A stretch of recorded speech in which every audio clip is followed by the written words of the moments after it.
Saludos a todo el mundo, Dios les guarde. Aquí estamos repasando algunas situaciones a la hora de estudiar historia. Estamos hablando sobre algunos lentes, como visiones con las cuales vemos entonces el estudio de la historia, etcétera. Y hoy menciono los ciclos.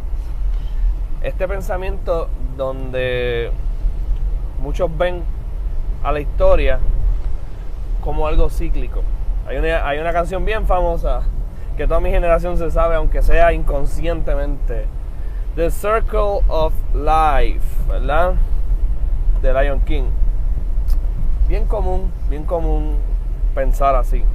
Pensar que la historia realmente no es lineal, sino como un ciclo donde hay cosas que surgen, desaparecen y vuelven y surgen.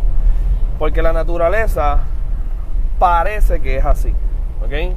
O sea, por ejemplo, todas las civilizaciones antiguas pensaban así, todos los pueblos paganos pensaban así. El sol sale por la mañana, se esconde y vuelve y sale. O sea, el universo tiene que ser entonces igual, donde todo es cíclico, ¿verdad? Hay escritores que dicen que, por ejemplo, los egipcios veían las cosas lineales por el río Nilo. Pero realmente cuando te pones a pensar, ellos esperaban que todos los años el río se desbordara, el Nilo. ¿Para qué? Para entonces volver a la nueva etapa donde se moja el terreno, se sembraba entonces el trigo y lo que fuera, y entonces tenían su época. Entonces ellos tenían esa seguridad de que las cosas siempre que desaparecieran iban a volver a resurgir. Por eso es que cuando tú tienes esa visión de mundo donde las cosas son cíclicas, tú vives una desesperación. Porque vive una desesperación los que tienen mentalidad, como hablamos la otra vez, que son bien fatalistas. Porque dicen, diantre, esto que tengo bueno ahora va a desaparecer en algún momento y va a volver a aparecer después, y tienes esa incertidumbre. Y otros podrían entonces adquirir esta mentalidad donde, pues, ¿para qué yo me esfuerzo? Si las cosas van a empeorar en algún momento y después van a mejorar solas y así sucesivamente, ¿verdad? Y ahí tú puedes ver la mentalidad de muchos pueblos, ¿ok? Como yo les dije, historia estudiado de forma sana es ponerte en los pies de la gente del pasado para que tú entiendas dónde tú estás ahora, ¿ok? ¿Por qué digo eso? Porque la historia es lineal. ¿Por qué yo digo que la historia es lineal?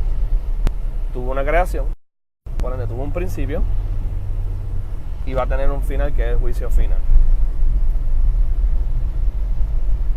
Los ciclos son algo bien pagano, bien normal de todas las culturas, de todos los indígenas aquí. Los taínos también veían las cosas así en Puerto Rico, por ejemplo.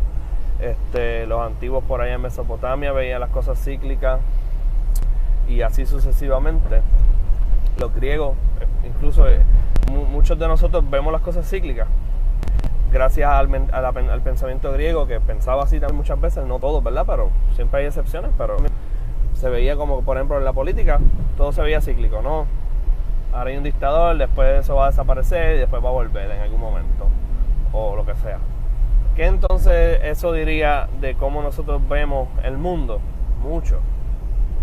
¿Y cómo interpretamos la gente en el pasado? Bueno, primero ponernos en los pies de ellos y decir, mira, la verdad es que sin una revelación de Dios, estoy hablando de su palabra y Jesucristo, no tienes otra alternativa. Si lo estás viendo entonces desde la perspectiva, desde tú leyendo historia, tú tienes que poner entonces a pensar en que si tú lo ves igual, vas a empezar a buscar ese tipo de cosas, vas a empezar ese patrón. ¿Cuándo empezó y cuándo terminó y cuándo va a volver a pasar lo mismo? Entonces, eso se podría confundir con un pensamiento bíblico, y con esto termino. Hay un versículo que a mí me gusta mucho que dice que no hay nada nuevo debajo del sol. Pero eso es exactamente lo contrario a pensar que las cosas son cíclicas. Lo que está diciendo, y de hecho el contexto es el pecado del ser humano. No hay nada nuevo debajo del sol. El pecado es la misma cosa vieja, aburrida de siempre, desde el momento en que el ser humano quiso ser autónomo, quiso ser Dios, ley para sí mismo, y reinterpretar la ley de Dios, lo que Dios le dijo que podía y no podía hacer. Eso es lo que el ser humano sigue haciendo. Nada es nuevo. no dejó de ser así. El ser humano siempre busca ser Dios para sí mismo en el momento en que decidió ignorar a Dios y a su ley, por ende a Dios, ¿okay? Y para eso fue que entonces hubo una intervención en la historia que se llamó Jesucristo, que vino en el tiempo y en el espacio. Vino un día, pues murió otro día, resucitó otro día y vive por la eternidad, porque Él va a hacer que se concluya la historia en el juicio, ¿okay? El juicio final. A eso entonces me refiero yo con un pensamiento lineal. No que todo va